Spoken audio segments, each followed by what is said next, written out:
In the morning when I wake up and I stumble out of bed, I put my pointy hat on my little pointy head, and it doesn't much matter if the sky is rain or shine, 'cause I know me's a happy fellow almost all the time. Hello and welcome back to Witchfix. I'm Sarah, and if you haven't played any of the Fable games, you're probably quite confused right now if you haven't just turned off, but I assure you this will make sense.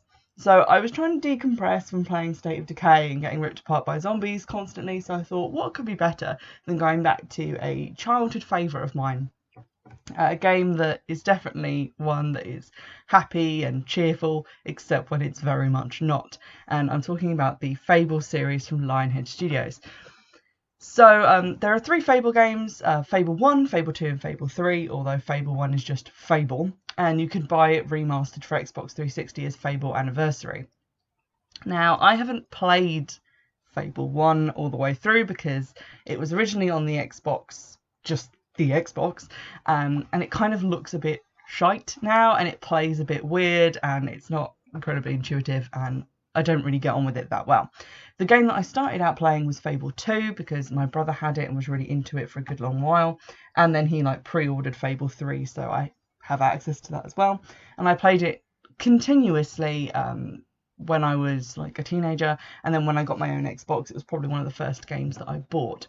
Fable 2 and Fable 3 are both for the Xbox 360 but backwards compatible to the Xbox One, which is how I'm playing it at the moment, and I would describe them broadly as baby's first RPG. So you go into it, you are designated as a hero, which is one of a fabled race of superpowered individuals who save the world of Albion, which is basically just England, and you don't really have to pick a class or a race, you just are human / a hero, and you have access to three kinds of combat: swords or melee, ranged attacks which tend to be like pistols or crossbows, and also magic attacks which are area and launched attacks. But you can use all of those at any one time, and you get experience in all of them, so it doesn't really make you pick a path to take, although obviously you can specialise in one area if you really want to. It just won't really change the game that much.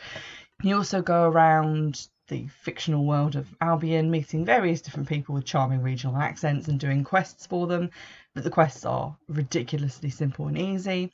On the way you'll collect a lot of treasure with the help of your dog, who barks and locates dig spots that you can dig up to find treasure, and also helps you locate chests. You'll also find keys. You need silver keys to open silver key chests, so there's a lot of collecting things in the game. Obviously I'm talking about it on the podcast because you can use magic. The spells that you get to use are really basic traditional spells like fire, ice, electricity, and you can do them in a wide area attack, or you can use the left analog stick to actually just launch them at specific characters and specific targets. But there's also quite a lot of magical stuff in the games. So in Fable 2 you start life with your sister as poor street urchins in pseudo-medieval Albion, and you go around and you get invited up to the big old castle, but it turns out there's an evil guy in there, and he shoots your sister in the head and throws you through a window, and you were adopted by Teresa, who is a mysterious character. I think she's described as a fortune teller, a blind fortune teller.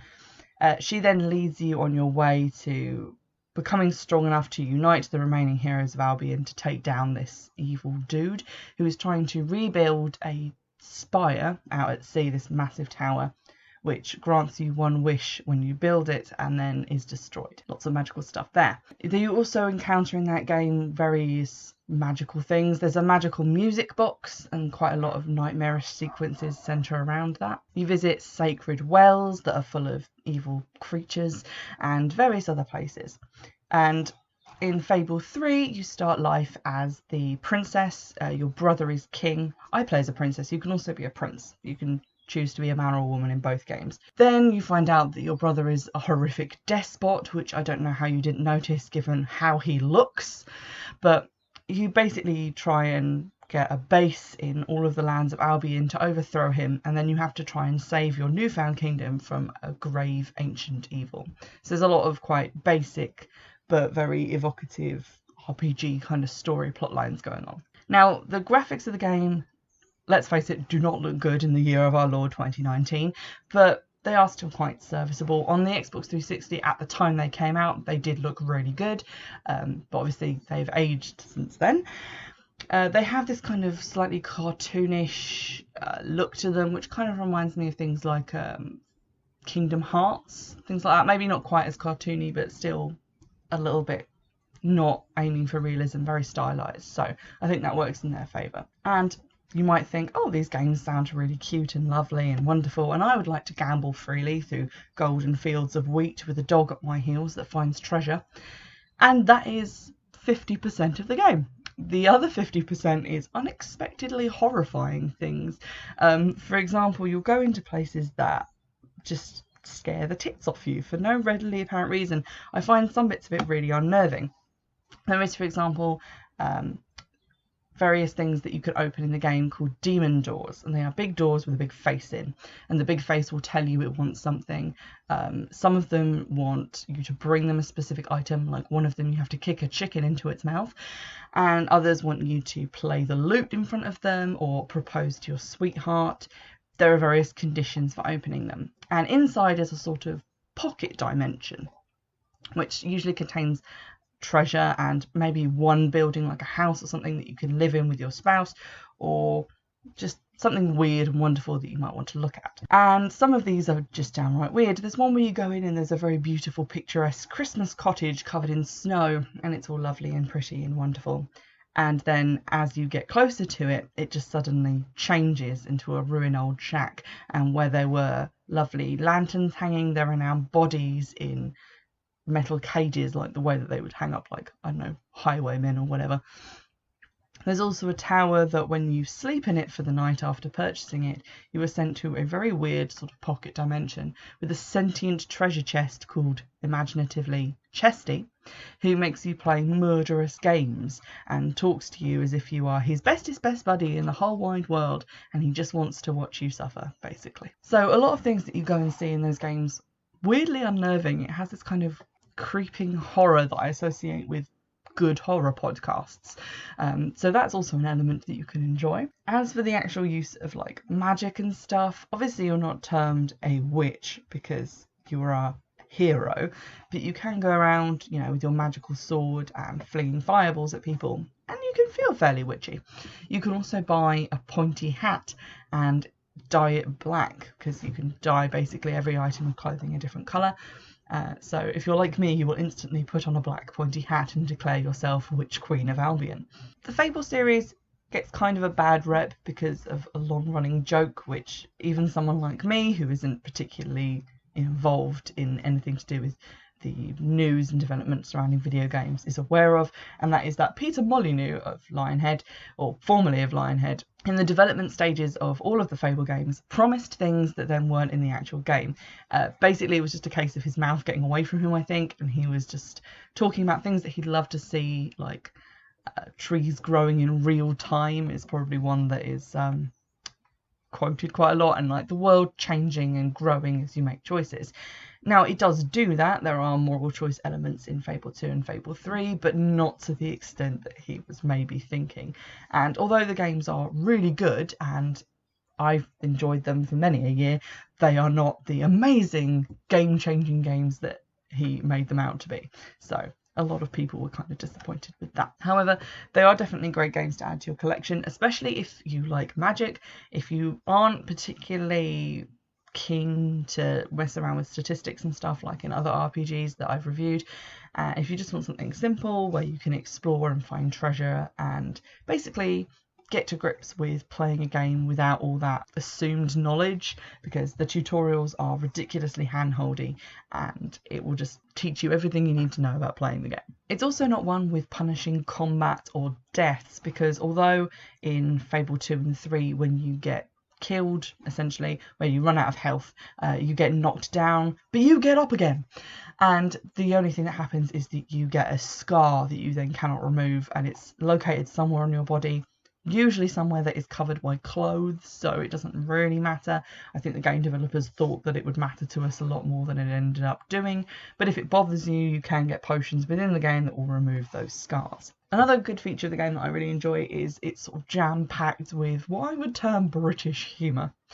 There's a lot of like weird stuff, either in terms of like flavour text, like pun names on gravestones or weird things happening in certain missions, but there's also like a lot of dialogue and characters, which is quite amusing, and some of the actual missions that you go on are also very funny. For example, I was singing a song at the beginning of this one.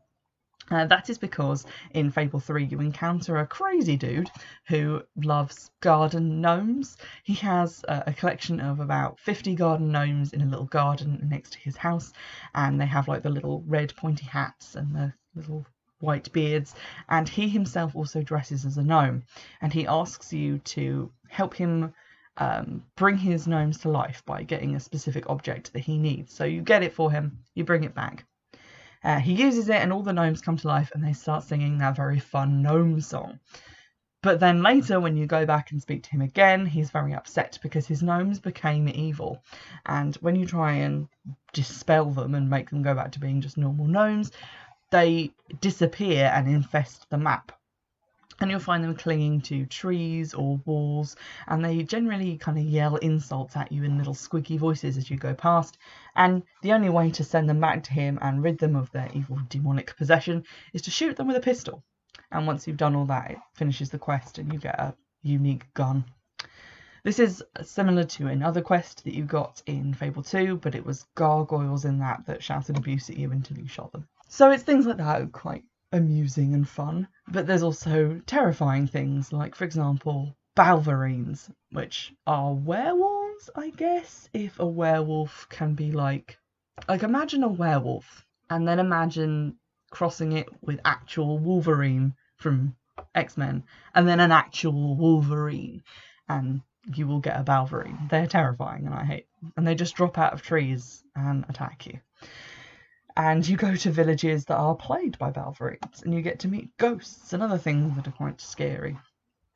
But it's again that kind of blending of like comedy, and it kind of riffs on several things to do with fantasy as well. At one point you get shrunk down and you have to go through a like Dungeons and Dragons style tabletop game, but as like a tiny person, and when you look up you can see the guys who are playing the game looking down at you in the world, and little cardboard cutout people come up to you and talk to you. So there's things like that, and then there's the terrifying things like when a woman says, help me, my daughter has been kidnapped by Balverines," and then you go to save the daughter, and it turns out that that woman was a Balverine in disguise luring you into a trap. Some special mentions of Fable 3, although very similar to Fable 2, instead of taking place in pseudo-medieval land, it has moved on a little ways and now takes place in a sort of pseudo-early Victorian period where there's a lot of steampunk and clockwork elements, and people now have guns, and there's also quite a lot of like mining and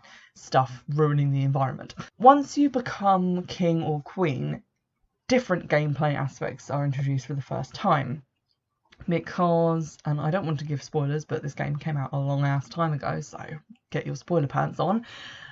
You have to raise a certain amount of money to protect the kingdom from an invasion from a mythological creature that is coming and will destroy you all. And that is basically why your brother was being such a dickhead, is because he was trying to raise the money to save Albion, although he was doing it in a horrible way by like taxing everybody extremely highly and just being a dick.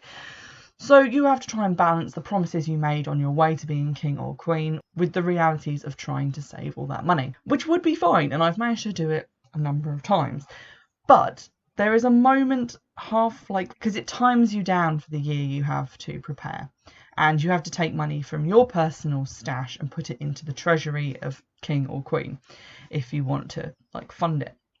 And there's a point at which you think you have like several months left, and then you do a mission, you come back, and it instantly cuts out those months and puts you on the day of invasion. And if you're not aware of that and not know that it's coming in time, you could be stuck with all the remaining cash you need in your own personal treasury and not in the royal treasury, and no chance to transfer it. which is irritating as fuck. So I thought I'd give you a little warning if you are going to go off and play that game. That happens. Look out for it. Also, there are several annoying decisions you have to make about money. Usually it's a moral choice thing of like, do you want to ruin this area with mining to make a lot of cash, or do you want to do the nice thing for the people who live there and let them keep it as an area of natural beauty, even though that will lose you money and they will probably be slaughtered if you can't make that money up elsewhere. Those decisions are kind of annoying to make because there is no real middle ground on those. You can't like negotiate. There's no real nuance. However, there are things like when you become king or queen, you get to redecorate your palace. Ostensibly, this costs no money, even though it actually would. And it kind of annoys me that that's not a moral choice. It just lets you pick a colour and you're like, but couldn't I not say no to this and then save a butt ton of money?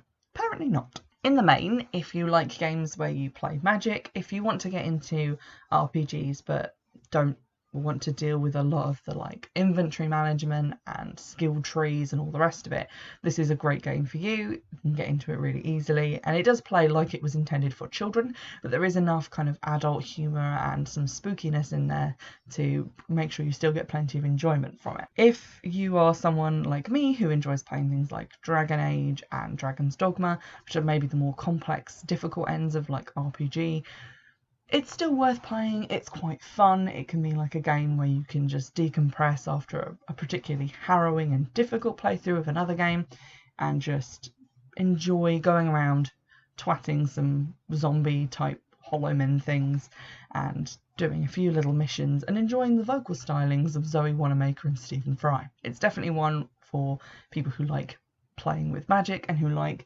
having supernatural elements within their games. So get down your local CEX or online and get you a copy, because I guarantee it's going to be like £2 and well worth it. I hope you've enjoyed this episode.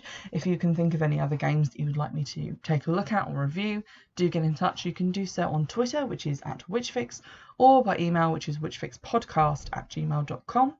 I hope you've enjoyed this episode, and I'll see you in the next one. Bye!